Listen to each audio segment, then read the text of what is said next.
บรรยากาศกำลังตะเวนกำลังตกดินยามแรงพี่น้องเอ้ยโหดเขาเป็นยังทะเลวจะเถื่อนกำลังสิโหดเลยมีแขกมากมีแขกมาฝากนะแขกบันทก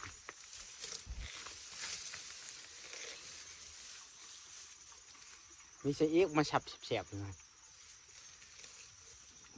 โอ้ยสาวจิกขูดเขานี่ผู้สาวหูดเขา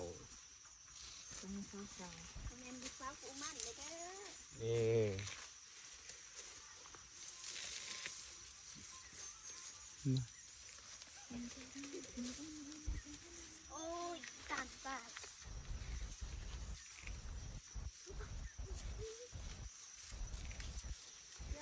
ฮะ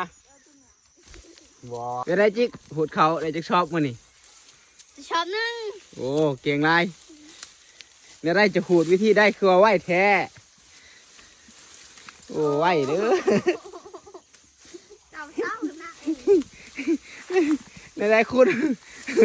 หูดเขาได้จิกชอบมั้นี่ ไปหาซอฟ โอ้เก่งมาก บอยพูทาหุดเลย เนี่ยได้คุณมื้อนี้ได้จิกชอบ ได้รอยชอบนะ โอ้คนนี้เป็นบปากแล้วพี่น้องเด้อ บ่ทันหอดจ้า ได้จิกชอบมื้อนี้ฮัน เท่าดอก คือว่าเรือนสุดจิกอยู่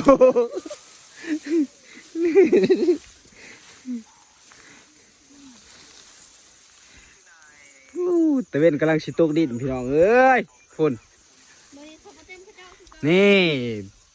บ้านเอิ้นสิเอิ้นว่าหมากอีหยังเนาะแต่บ้านคอยเอิ้นว่าโอ้คอยบ่บอกดีกว่าดอก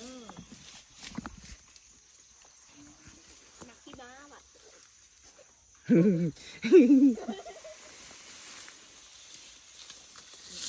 นักเลยสิจิก นักเนี่ยไร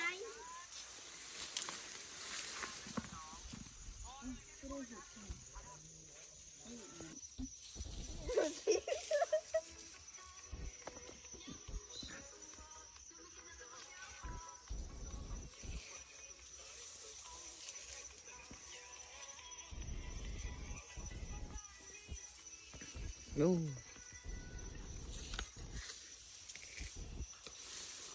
วันนี้ก็สิขอจบคลิปไว้เพียงเท่านี้แหละพี่น้องเลยคลิปหน้าพอกันไหมพอได้สอบดีก็อย่าลืมกดไลค์กดแชร์กดติดตามให้บ่าวลาหน่อยเด้อพี่น้องเด้อเพื่อคลิปหน้าจะได้พอกันไหมฮะ เจ้าคือบ่นั่นจ้ะ คือว่าหยัง คือบ่ไล่สดเลย บ่เป็นไรบ่ได้ดอก เป็นไง จบไว้สำนี้แหละพี่น้องเลยบ๊ายบาย